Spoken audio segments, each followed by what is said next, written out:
Welcome back to Turn Down for What, your source for EV news and updates. Like and subscribe for more content like this episode. Let's dive on in. Welcome. Wait. Are you going to do it? Welcome back to Turn Down for What? Another day. Another special episode. There we go. I think because Chris kicked it off, It's he true. should have done the It's intro. true. But It's true. you know, I didn't want to alleviate his ability to answer the call. Another day. This is great, man. So yeah, we're doing a special part live, and then we'll repost it back on our YouTube channel later for better visibility. But yeah, part live episode. We got Josh and Jesse on the road. We got Jace calling in from Ohio. Myself still out in California, starting the day, and lots of exciting news out of Kentucky. So we're gonna talk about that. We're gonna talk a little bit about Ford and what we heard. We're gonna see if Josh and Jesse in the middle of nowhere can stream because I think they just locked up. Oh, they're unlocked. We need to get. We're back. Where are you guys driving at? We left East Tennessee, and we are going to speak at and be a part of the Georgia Clean Energy Roadshow that's taking place over 3 days. It starts in Savannah, Georgia tomorrow, so that's where we're headed now, is Savannah, Georgia, and then we're going to Macon, and then it ends in Atlanta, North Atlanta and Lawrenceville. And, on 2 of them, and we're speaking to. We're gonna have to see how good your audio is, man. You start chopping up again, but we need to get if anybody knows Starlink and Starlink wants to sponsor us so we can get a mobile Starlink rig for Josh and Jesse. Definitely tag us in on the important Starlink people. Yeah, we got called out. Every week we get called out on social media for not posting enough, but it's like every week Jesse and I are doing something like this, so we have to be mobile. Yeah, no, it's good. It's good to do live when we can and post when we can, and people are. It's good that they want more content, and then it's just sometimes it's inelegant when we get it to post also to the streaming service, versus the live. The live is a lot easier, but the live doesn't always get the way YouTube works, especially like it goes into a separate live bucket. It doesn't show up on the main channel feed or under videos. And it does it with all the podcast channels that go live. It kind of it's its own thing. So, it definitely makes it more of a challenge. And then we have to upload it manually to Apple and what's the other Spotify and all of those, right? Yeah. So, and Podcastle, and there's a ton of podcast locations that we get streamers from. and it takes so much work, as you can tell. They're just wore out by the time they have to pick up the podcast and take it over and put it into the other one. I mean, it's so hard. I mean, it's like an engineer, though. You know what I mean? I mean, hey, look, I haven't uploaded it. Josh does it all. So I thought we would lead off with some special news from Kentucky that we didn't talk about on the last Tech Charged episode and wanted to touch on, but lots of exciting things premiering in Kentucky, including speaking of Josh and Jesse, the new layout for Power Up America. So all the new innovation that's coming out of the Kentucky plant will be able to stop at a Power Up America. And I love seeing this graphic of what this is going to look like for you guys. You guys are going to targeting next year to open, right? Like, give us the details and give us the update on what you're hearing from Nevi so that we can kind of understand. You're hopefully going to have a bunch more of these down in the South, and some big Nevi announcements today make that look a lot more optimistic. First of all, I love the pull-through charging. I love that there's a bus included in here. And of course, I love our buddies at ChemPower. So many cool things to see here. Like, tell us more, and then we'll transition into the other Kentucky news. That's a hydrogen bus. no. It's not. Stop it. I'm just kidding. On the Nevi front, we're actually breaking ground in less than a month now in Manchester, Kentucky, to build the first site, and it will actually, the targeted opening date's going to be in late November. So we will have it available for the holidays is the target. Yeah, and some of the other things about this site, NACS, NCCS, we've talked about that before, so no adapter is needed. You know, we always say the best adapter is no adapter. So in this case, every charger will have its own bespoke system. You know, the cable length, again, when you're doing pull-through design, it's up to the person how far or how close they want to make it. So we're trying to, again, build something from EV drivers for EV drivers. If we have a trailer on one of our Fords, great, you can pull in with this. And it's not too far from the new battery plant that they're building up there. It's not too far from where the announcements today are going to be. And like you were saying, NEVI is back. NEVI is the program that is paying for this project. And we have multiple other sites that we've been awarded. We have multiple states that we are waiting awarding. And they came back today and basically said, let's go. We're getting right back to it. So all of these sites, they didn't add anything. They just took away guidance from a standpoint of red tape. So it's going to be able to be installed quicker. I can see these dropping in the next year. You'll probably have hundreds in the Southeast alone. Some of the details were, immediately. You now, as effective today, can start these RFPs again. Reduce paperwork on us. That's going to reduce costs for everybody. 50-mile rule is still in effect, but states can be more flexible with how they can request if that 50 miles are too. I'm going to slow down a little bit so I ain't so loud. It's just all the old ones can start back. It's just better than it was before. And that's the kind of things that we're hoping for. Yeah, I think, that's a huge deal, obviously, having NEVI. And I think it's been, that pause was really something that was disruptive to so many CPOs.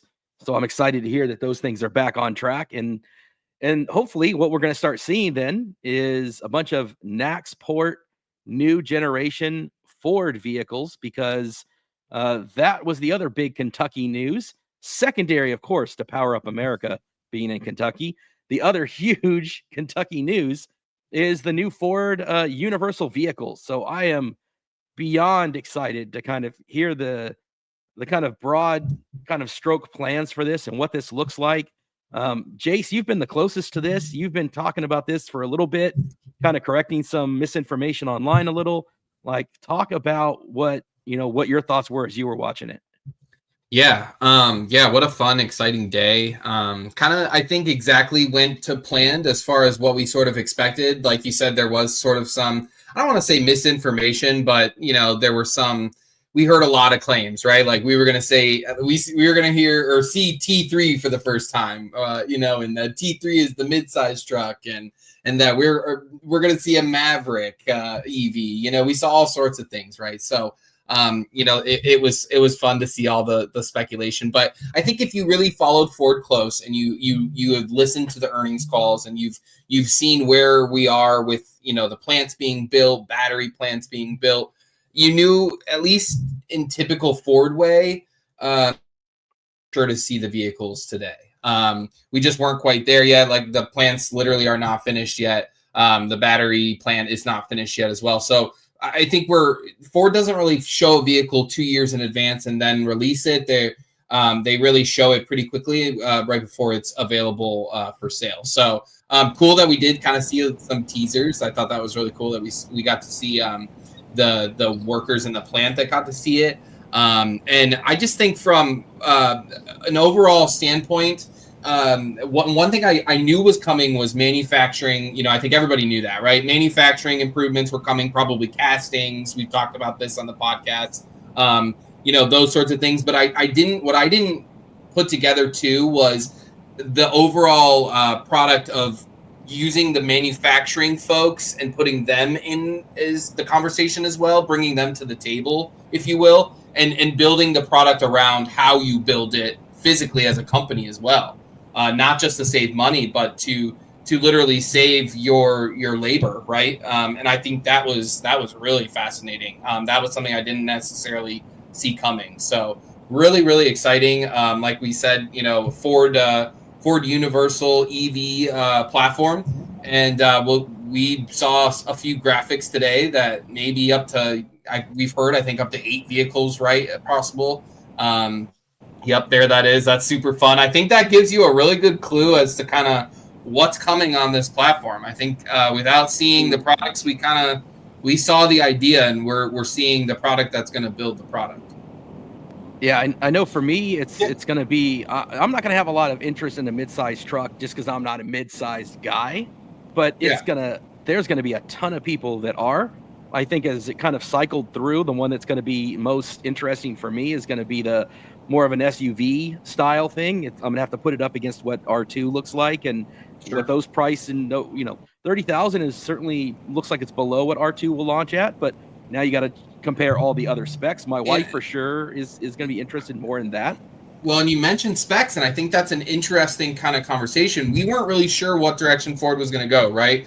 Were we looking at like the sort of Tesla model of stripping down your vehicles sort of to make them, more affordable? We saw that recently with like their long range and a few other, and their more affordable things. We're seeing them kind of strip some things out to make it into, the price point that they want it to be at. But Ford and Slate, similar, right? We've seen Slate was gonna, they're stripping everything out to get to that 30,000 price point. But Ford doesn't appear to be doing that. They're saying, it would have Pro Power. Blue Cruise was even mentioned. We talked about that on Tech Charts last week. Were we going to see Blue Cruise? Was Blue Cruise? I thought we would, just because I think what's coming next for the more expensive EVs would be like level 2.5, level 3. So I thought, we would probably see Blue Cruise in these vehicles, and it sounds like we will. And that ROI will come back to Ford, right, with the subscription pricing. So very interesting. Yeah, I think they're not stripping these vehicles down. They're going to have a frunk.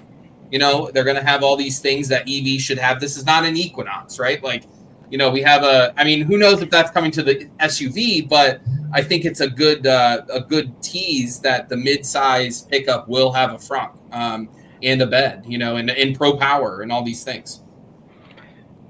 Josh, I think you had some thoughts. Yeah. The initial conversation when they introduced this topic of the $30,000 truck was, that it was, quote, the size of a RAV4 on the inside with a pickup truck back end. So it's definitely more spacious, I believe, is the quote. Yeah, even more spacious than the RAV4. More spacious than the RAV4.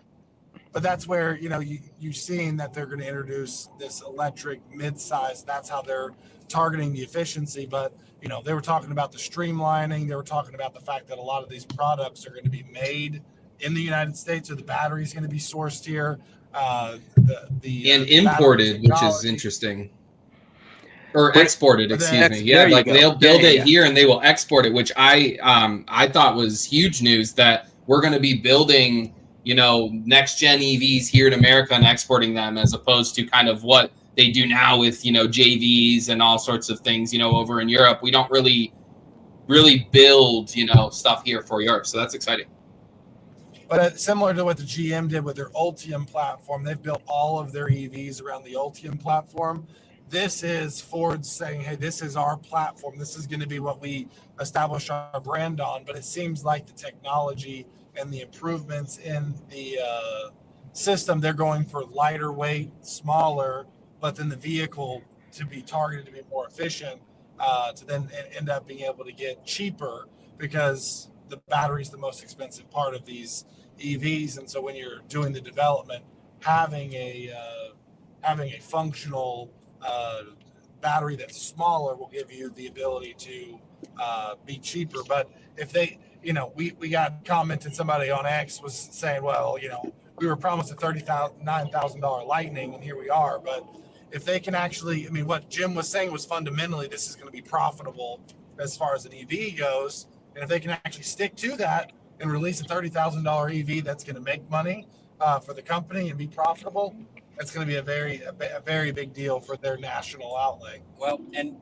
to go back to your point too about the people, you got to have your people on board. So now you're telling everybody, hey, I'm going to have less moving parts that need to be welded. I'm going to have less jobs for people to do. Exactly. So you're going to have to reassure them that we're making it easier on you we're still going to have you there, but we're not cutting your job out. Because there was that was the theme today. Is it seemed to me is selling everybody at Ford, hey, you're part of our team and you're going to help us do it. And why would you mention the RAV4? Well, it's because that took over as the number one car in the United States. It's no longer the F-150, it's the RAV4. So now you can have a RAV4 and a bed on it. And then lastly, who is Slate? You know, Slate is a car company that I thought was really cool, but they got a, 150, 160 mile range on their base battery at that $30,000 price point.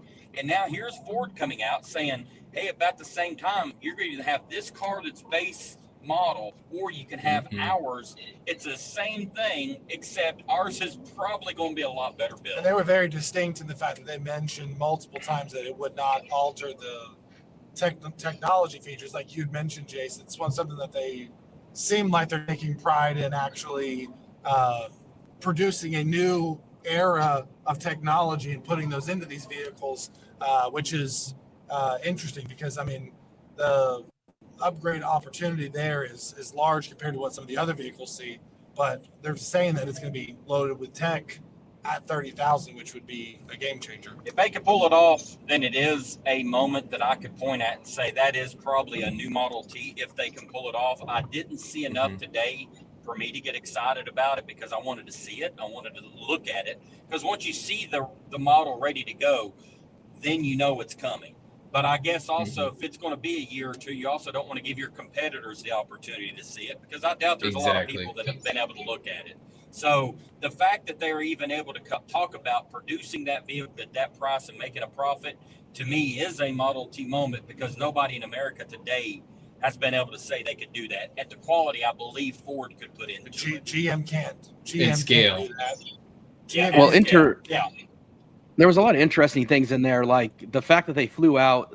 So there's one of those employees that we actually met last year at Electrify Expo at the Ford, the pre-event on the Saturday that Ford had.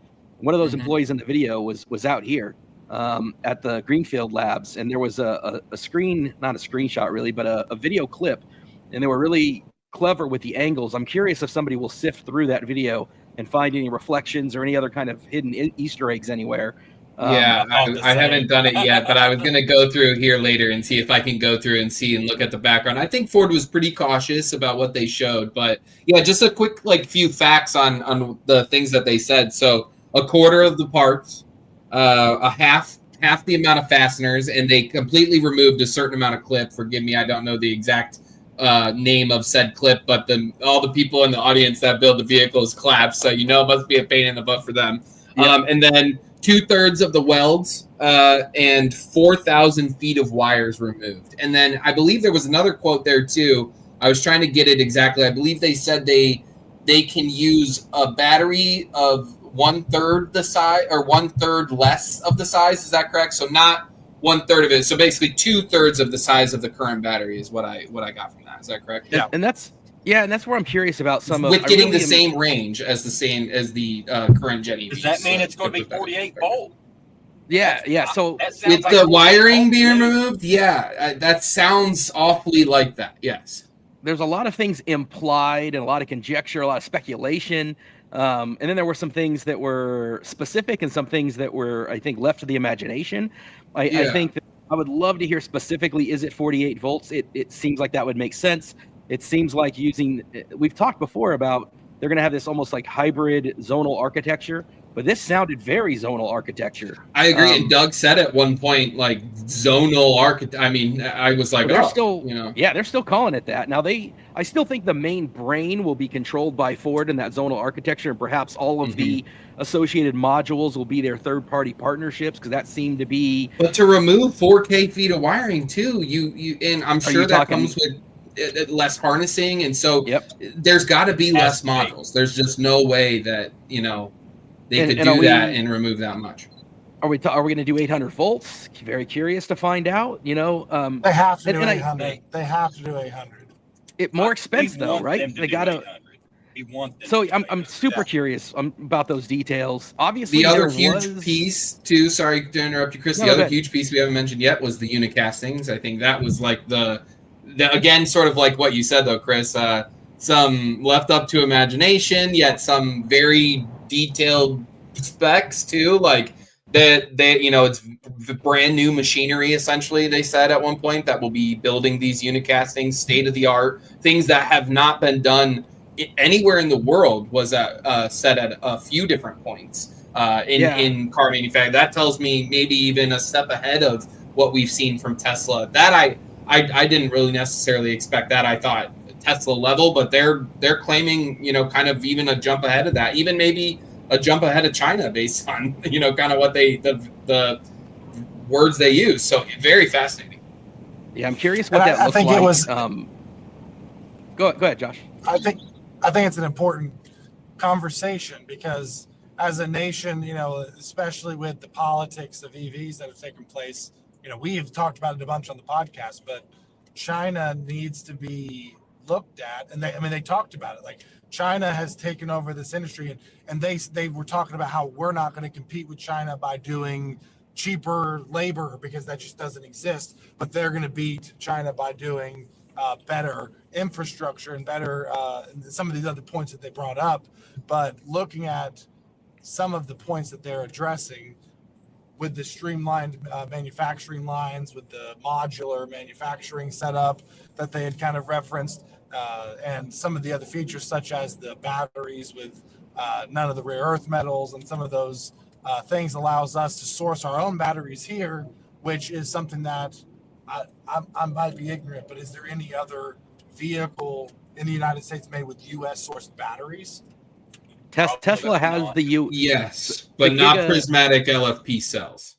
Correct. Yeah, there are NMC cells that like LG, Panasonic, Tesla, they're doing NMC. Yep. Tesla is working on LFP strictly for their energy storage units. Ford would be the first to do LFP for an automotive application made in the U.S. And that GM's plan was to also bring it in-house, and they actually lobbied against Ford for the deal that Ford made with cattle, and then now have since gone completely 180'd and did basically essentially exactly what Ford did, except for they are going to still bring it in-house, but they're not doing it until much later. So that'll be super fun to watch. Like what does the CATL battery look like? That one seems to be what's going to happen first out of Michigan. And then you've got the SK On partnership, which is also LFP. That's going to be an interesting, what's that going to look like?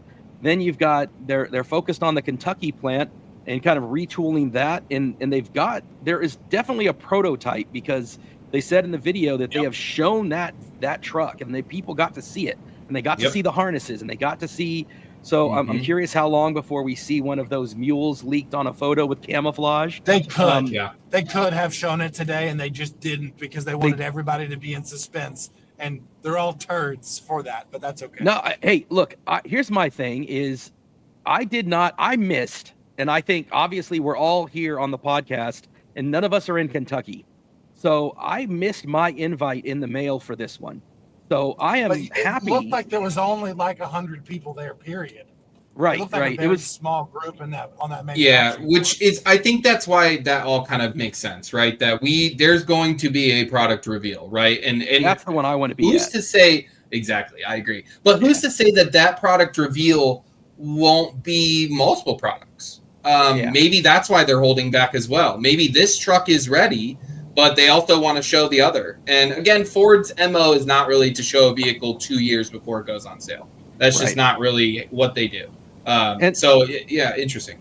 And they've talked about having when you have the platform like they have, and instead of just having the little truck with it, you also have that for a smaller SUV like they talked about. And what if you put it in the Mustang body that is the traditional Mustang body to compete against the Model 3? But now you can get something that goes 0 to 60 in 2.9 seconds, gets 300 plus miles of range, but it is in a body of probably one of the nicest looking Mustangs that they've designed in a long time. I think that the foundation probably won't do that. The foundation for what they built with this infrastructure and with the battery platform, even the little graphic you showed showing all the different shapes of the vehicle. I think it would be a crazy thing not to launch with a $30,000 car, sedan, midsize SUV, whatever that's classified as, the small truck, But then you could also do, like I said, a car, which they may avoid because they've avoided that in their gas lineup as well. But well, we know what the third vehicle is, though. They've given us a little clue. The third vehicle is a commercial vehicle, and it's probably a commercial EV van. In fact, if you look at it, let's go through real quick here with that video. So there's the truck, right? Yep. And then it's going to morph into kind of like that SUV kind of model, right? And then it's going to go, there's a glimpse there of like there's a sedan looking car. Yeah, there's a 3-row. This was the most interesting one to me was the 3-row, because we know that Ford had a 3-row SUV that was basically ready to go. It was the design, everything was ready to go. It was done, but they canceled it. And seeing that is interesting. This is very E-Transit X S or Transit Connect, I should say. Sorry, this is very Transit Connect kind of looking. There's a big market commercial for that, municipalities, all that kind of stuff. So yeah, maybe the truck is in that tradition of trust the truck, and I know it's not P3, but the truck is what they do best. It's what they're known for. That's what they're going to kind of launch with. But I think the others will iterate and follow as they get the line figured out and as they get the bugs worked out. And commercial, they've really pushed Ford Pro, and so if they can make you've seen what Rivian's done with Amazon. I mean, I don't know about you guys, but I see every Amazon package that is delivered to our house is in a Rivian van now. Every single one. On this road trip, we've seen about 40 Rivian delivery vans. Yeah, so that's it's insane. Commercial is huge for them. I think that the thing is they need to pump out 100,000 of these things to make them make sense. I think there's a lot of exciting things that we're going to see how Ford makes them their own, but they're not transformational concepts. It's what's transformational is for Ford to be doing these things. Ford can't control the labor costs. They need to be partners with UAW. You need to have this stuff in America. There's American jobs, American energy, American manufacturing. Like all that stuff is amazing. They talk about structural battery packs. That's huge. Yep. You're talking about the kind of using those. So you can see you're going to have, and I'll bring it up here. As somebody that in my 9 to 5, I do Lean Six Sigma is part of what I'm accredited with FedEx. We call it QDM. I'm QDM expert of workflow. And so this video here showing the kind of tree assembly line, right, where you could see you could have a structural battery pack meeting these different kind of giga castings all coming together with less welds, less parts. We know a huge part of their losses come from warranty claims, warranty repair.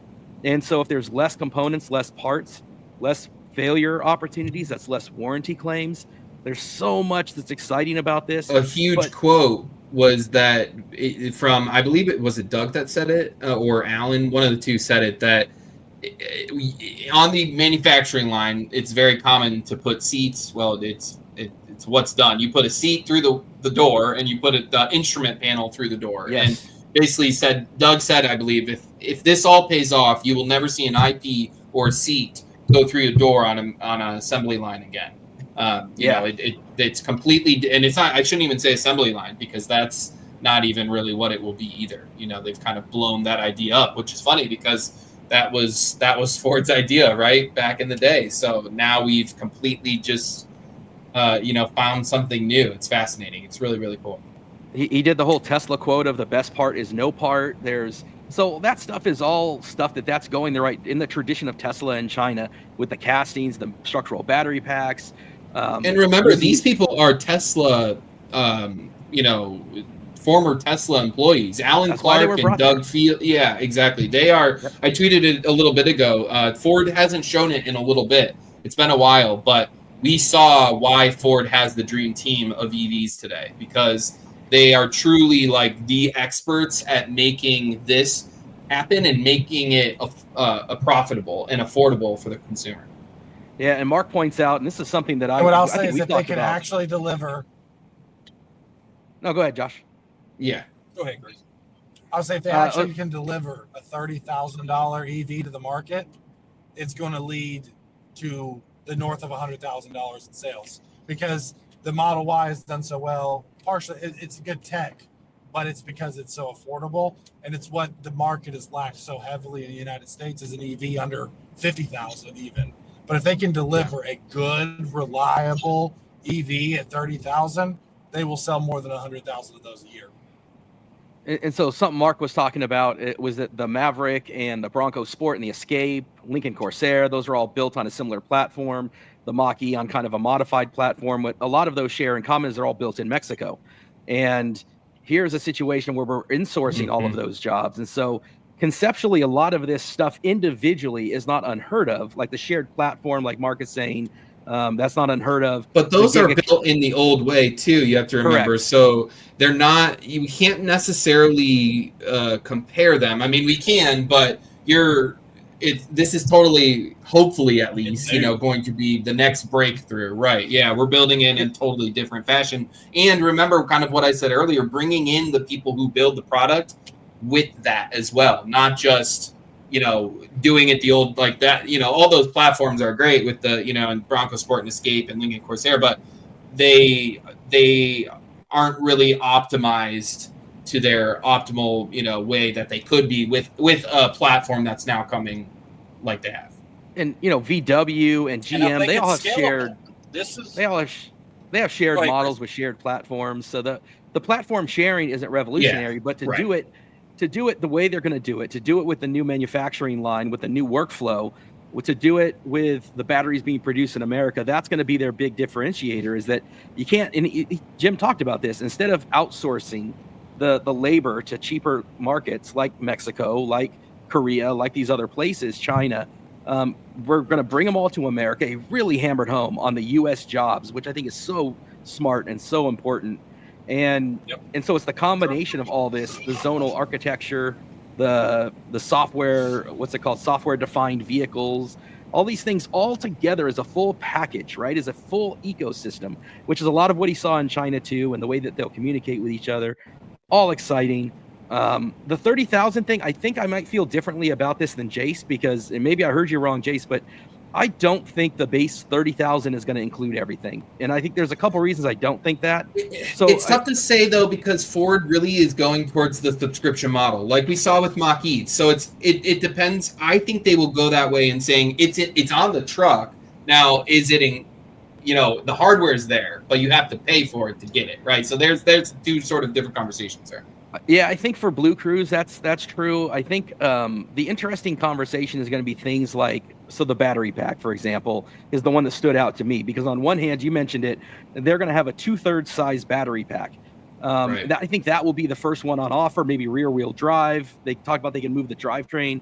Since the frunk is going to be a usable space, I think you're talking rear wheel drive, base model with a smaller battery pack. But then they mentioned 6 days of home backup. Well, that implies 100+ kilowatt hour battery pack, because the average home is going at least, like if I am just dead in the water, not using any power, just my ambient, I'm pulling somewhere near 15 kilowatt hours a day out of my house. And if I'm using some stuff, it's closer to 20. If I'm using AC, it's totally different. But I'm figuring you're going to, on average, you're going to be somewhere, I think the average home is 35 kilowatt hours a day is like the average that's being used.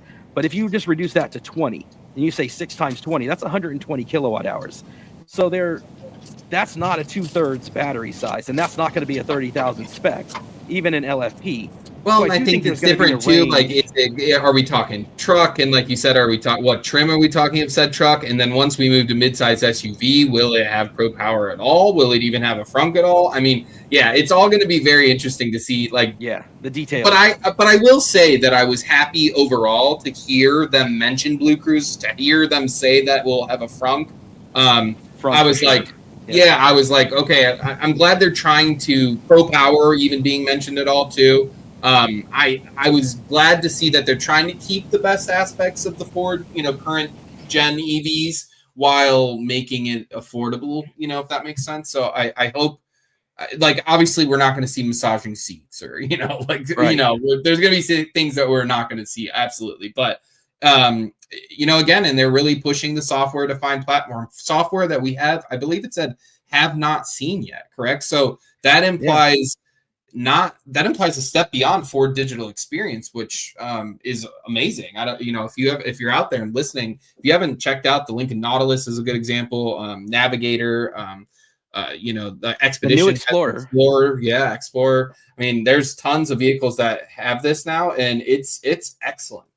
It's much better than Sync 4 4A. So to hear them say that it's going to be another level, wow. Okay, cool. Can't wait. So yeah, I think you prove this out in Kentucky. I think you get it going, you get the line moving, you get all the bugs worked out, you get the workflow dialed in. Then as that's kind of solidified, that goes into Blue Oval. That starts getting into your bigger T3s. That starts getting into your series hybrid, which will hopefully still share those same zonal architecture features, all those cost savings. And then that gets you into a political environment in 2028 that maybe looks a little different. There's a lot. There's a lot there that could be smartly laid out for Ford, and they're starting with the premise that these smaller, affordable ones are the ones that we need to get scaled. I still don't think it's going to meet like a Model Y type of volume. In fact, the factory can't. Like the factory is, again, it's a 6-figure number, but it's not Model Y. Model Y, for that matter, has 2 different factories in the U.S. to produce that. So I think the biggest comparison for me is going to be more R2 than it is Model Y. But I think it's has the potential. But interesting that Ford chose to go after RAV4. Well, RAV4 is the big dog, right? Like that's the but I'm still kind of surprised that that's huge scale. So that tells you. I mean, I think RAV4 and Model Y, right, par for par, like boom boom. I agree. They're right. So 2 different customers, but yes, definitely. Yeah, I totally agree. But as far as cars, right, sales, scale, all that's very, very similar vehicles. I was surprised to hear Ford kind of call out RAV4 because I agree. I think that shows you where their ambitions are. Let's put it that way.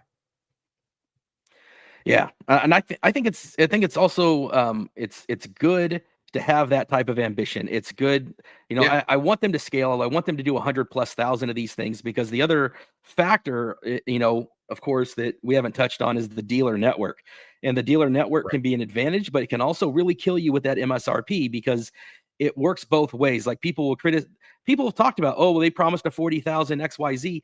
They did, as a reminder, sell some $40,000 Pros. They did. And for that matter, there are a number of people that I see getting $45,000 XLTs because the market has shifted and there's people getting good deals. You and I got great deals on our Platinum. I was just about to say, I bought my Platinum for less than what I bought my standard range Lariat in, so I mean, it goes both ways, and that's people can complain about it, but we have saved thousands and thousands and thousands of dollars off of MSRP on our Ford vehicles over the year.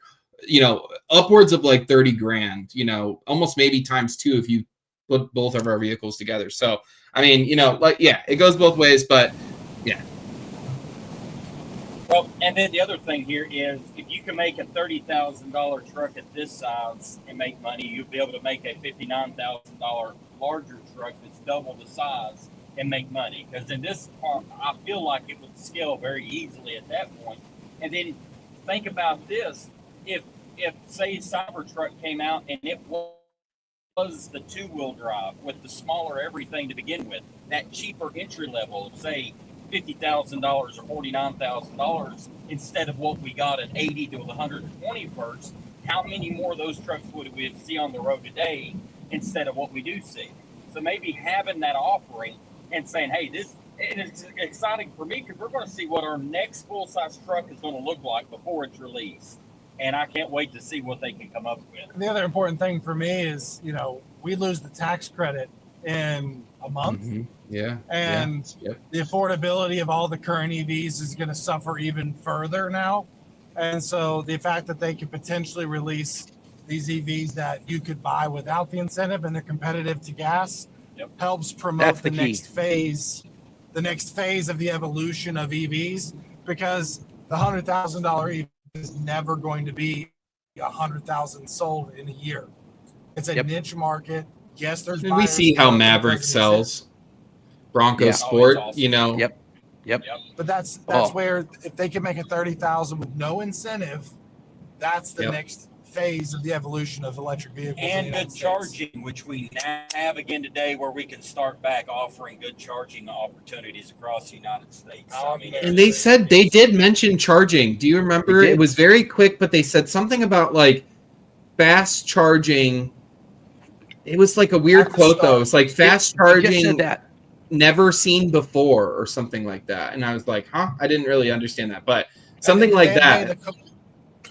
The quote that I got was Jim was talking about it'll have DC fast charging at the start or something like that. I was like, I don't know what that means. Like there were a couple of weird like alluding to charging references. Probably talking about our maybe our that's location exactly in that. Kentucky. Yeah, that must be what I was. No, I think you might be right on you nailed it on the head. It's sort of like what Chris said earlier. We saw some details. There were some things left to the imagination. I think that's one of those things where it's like, you're right. It's probably 800 volts. They didn't want to say it's 800 volts yet, but. Because that is a different thing. If you've got 800 volt LFP from CATL, you can absolutely be talking about, and I don't want to get carried away, because what's fast for Ford may not be fast.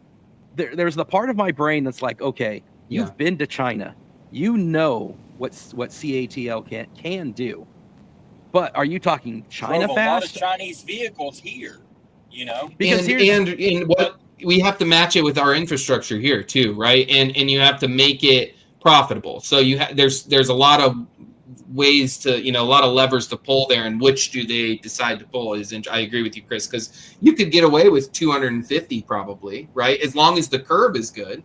Yeah, the curve is super important. If they want it, we can give them 1.2 megawatts out of our stations if they really wanted to push it.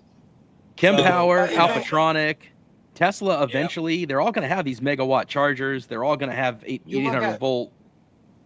Yeah, but I mean, look at the Tesla competition, which I think is something that you look at, that all those vehicles, the new iterations of the Rivians, everything with 800 volt architecture, you're seeing those spike charging speeds up north of 300.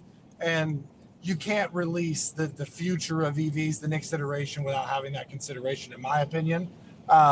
Because the beauty of that next phase is 800 volt architecture on a 100 kilowatt battery. You're going to end up being able to it's that true 10 to 15 minutes and you're back on the road experience instead of the 30 to 40 minute. And that makes a huge difference for buyer and consumer confidence when you have that ability to say, we'll give you 200 miles in 10 minutes. That's a big deal. And it's kind of not fair. And Jace, you mentioned this on Thursday. When you're talking about the infrastructure, there was no, V4s or V3s in, was it Michigan you were talking about to get up through there? That was paid for out of the company's pocket with the technology that was the best available then. And today it really isn't comparative if you have somebody else go in there. And the downside is they're going to have to do out of pocket to upgrade all that. And it is a big cost to upgrade. So I think that the train has left. And again, he just built it, I believe, so that he could sell cars. I think that economic engine is going to be there as more places. Josh and I are looking all over Atlanta, and we were looking at these numbers, and we're going to do a program throughout the state of Georgia that has, again, not been heard of before because of the adoption rate. It isn't because we'd want to do it in Tennessee first. I would love to do it in Tennessee first.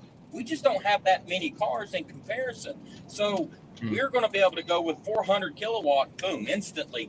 Whereas because I have the cars to do it, they did it with what they had. And you really just can't go in there and do anything else unless you have this Navy program giving you that risk difference in order to make up that difference. So I think that's another thing.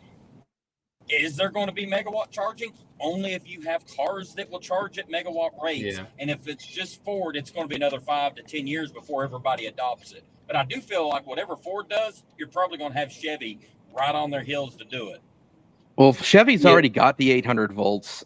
Tesla still doesn't. And so I think this is going to put spurs to them. They're going to have to get to 800 if Ford does it. I think so. Rivian's next one at R2 is not 800. R2 is 400 still. That's right. Which is, like, I initially thought, and we still don't know, for the record, guys. I mean, again, I think we have to remember, though, profitability, and affordability. But also we have to remember that if we're talking a $30,000 truck, Ford's going to have the data on this. Of course, everybody's going to have their own data on this, right? But how many of those vehicles are now second and third vehicles versus first vehicle to be used on a road trip, so to speak, and DCFC'd often versus, the $50,000, $70,000 truck that maybe they would take on their road trip. So it's going to be interesting to see like how that all shakes out. What does Ford view? And remember, we got to remember too, Ford's super conservative with batteries and how they age and how they use them as they age. So they may say, well, we're going to boost to 250, but you might own it for 2-3 years and still have 99% state of health, right? Where we know with some other manufacturers that's not necessarily the case. So it's going to be fascinating. I don't think they're going to have a 10% buffer like they do on Lightning. Let's put it that way. I don't think there's going to be any way we're going to see anything. I think we're going to see efficiencies optimized. You don't need it with LFP. LFP, what I love true. about LFP is you can charge it to 100. LFP also sets up well for the plug-in hybrid series, hybrid type concepts, right? Where you've got. But the claim is that Ford uses the buffer that they eat into the buffer. Remember, that's the people claim. I don't know if that's true. That's what people claim to keep the state of health. I've never seen any data. But, in theory, you would need that for NMC, but you wouldn't need that for LFP. So there's a number of advantages there where you can. But will T3 be LFP? That's a whole nother conversation too. I think it will be a mix. Obviously, we're just making stuff up now, but it's fun. Right. I think your big heavy duties will. I think your full electric will be NMC, and then you're going to have somebody, because they've talked about this even with Lightning. Remember, they were going to have your standard range were going to be LFP, but your extended range would be NMC. Mach-E is now.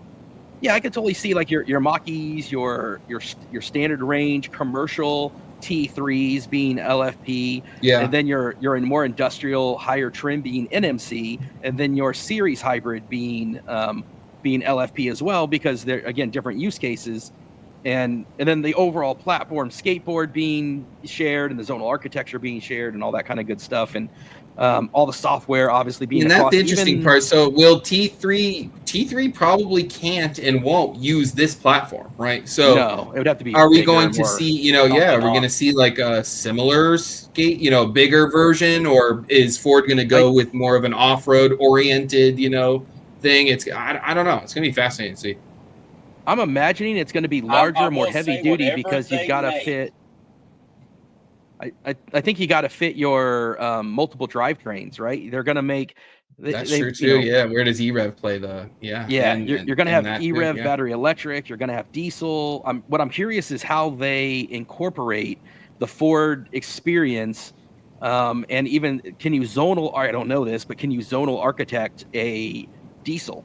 Right? Like, is there any reason you couldn't? I mean, that'll be kind of transformative in many ways, because that diesel market's not going anywhere. It's there's at least I'm sure they'll try to bring those optimists, and they've talked about that, how Doug, and Doug Field and his, kind of vision has already sort of helped Ford Blue with the exact same issues that they're, trying to fix with Model E, And I really can't overstate how much I think simplifying the process could help the company across the board over the next 5 years when it comes to warranty claims. I mean, they are remarkably high, like factors of 10 higher than the next person when it comes to warranty claims, and that stuff is eating away their profits. I'm also curious when you hit that period, because we've talked now for a couple of years, and these people talk about like, oh, they're losing 100,000 per vehicle, but so much of that is Kentucky and Irvine and the folks out here in Palo Alto, and the engineering and all the prototyping and all the stuff that goes, Monroe Live has talked about how it's, $3 billion to engineer an entire lineup of vehicles like that. And so there's so much of that money is being front loaded now. And so you could see 5 years down the road where all this comes together in a really healthy, encouraging way. And companies that aren't doing these things are going to have real problems, and Ford is getting ahead of it. And you can see how GM. This is going to be fascinating to see GM's response to this. I am just so curious to see what GM is going to say to this, because Jim has talked about this. This is sort of this unevenness, right? Like GM jumped ahead, now Ford is gonna jump ahead, and so it's like it's going to be fascinating to see like where's their response, because they're always sort of in lockstep yet different ways, right? And so what are we going to hear from them? Because this is the talk that's coming from Ford is way beyond anything GM has talked about. We need the competition for the cheap EV in the United States sourced here, because we have an overinflated market with OEMs scratching their head like, why am I not selling 100,000 of these $150,000 Cadillac Escalade IQs, and it's like, we need the $30,000 competition.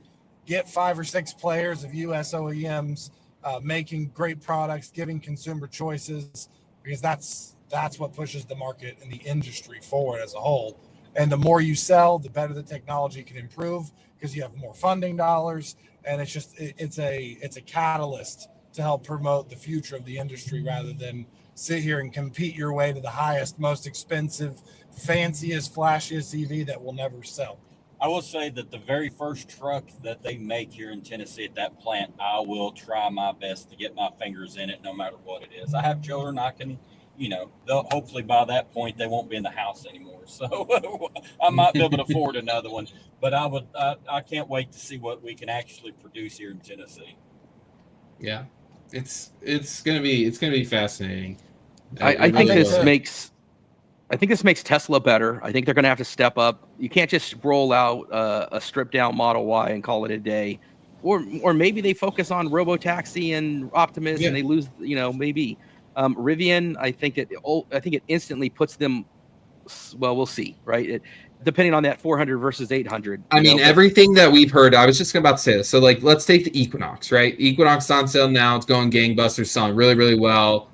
Best ever non-Tesla selling EV, right? That's a big claim. That's great. What Ford is talking about today is miles ahead of what the Equinox is now, for sure. Especially when you combine the manufacturing aspects of it. So, if Ford can really, truly put that together, wow, that's going to be amazing. It's beyond even probably what Tesla manufacturing has now. Yeah. I mean, they claim too that we haven't even mentioned this yet. At one point they claimed the 5-year ownership of this Ford EV would beat the 3-year, or it would beat it in 3 years for the Tesla Model Y current in 5-year ownership, the cost of ownership overall. In 3 years, it would beat the Tesla Model 5. Yeah, that's huge. Yep. In just 3 years. That's crazy. I think to kind of put a bow on the conversation, it was excellently summed up by the governor of Kentucky. A crisp bow? What? A crisp bow? No pun intended. The governor of Kentucky came out and said, this is not a partisan win. This isn't a red. This isn't a blue win. This is a win for American jobs and the future of the industry in America. And I think that, obviously, I hope other players come up and step up and have awesome announcements too. Obviously, everybody that listens to our podcast knows that we're gigantically biased towards Ford because we love Ford. Chris wears a Ford hat every episode. However, I want them all to succeed. I want to see the industry push forward. And I think that this is a revolutionary moment. I agree that, for them, this could be a Model T moment for them going into this new phase of the industry, because it's this technology. If they pull it off right, like Jim said, it's not a guarantee, but if they pull it off right, they're gonna succeed and thrive in this market. So, well, I think that will wrap it up for this special episode. Really cool of you guys to jump on and join us and kind of talk about this. We'll post the full episode on our YouTube channel later tonight, and then we'll get that also ported over to Apple Podcast and Spotify and all those other streaming platforms so that folks can hear the conversation. And then I put it up onto LinkedIn. It's on X right now. We've had almost 100 different folks on X watching. So great to have you guys chiming in. We do these live conversations usually on Thursday nights. We do different episodes on Tuesday with Josh Jeshy. We try to interview folks. So love you guys are. Call me Jeshy. It's Jeshy. I love that he just called you out on that. Sounds like Jeshy. I was gonna try to talk through that part. He's gonna let it go, and you had to bring it up. No, you see, now they got booted. See, they got, gosh, that's karma out there in Georgia, awesome. Wherever they are. But thank you guys for all watching and listening in, and follow us and chat with us, and we love to grow the channel. So if you guys are in EV content, I mean, obviously this is really heavily focused on Ford, but we love talking about all things electric, EV, sustainability, solar.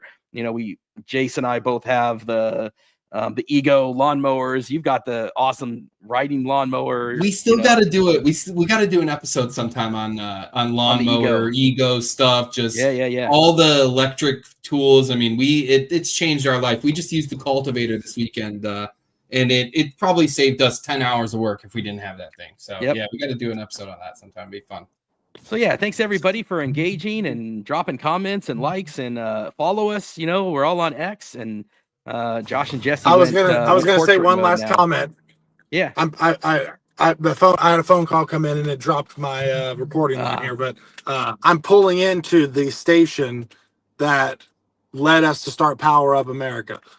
So we are charging here in Columbia, South Carolina, and it was the charging station that kind of triggered it all for me. So I'll take a video and I'll put it up on X later. So yeah, it was the genesis of Power Up. Yep. Very cool. Right. Anyways, have a good one, everybody. More conversations to come. Have a great day, everybody. Thanks for joining us. Thank you. Take care, guys. Bye. Thanks for tuning in to Turn Down for What. Make sure you're subscribed with your notifications on to tune in to more EV news and updates. See you next time.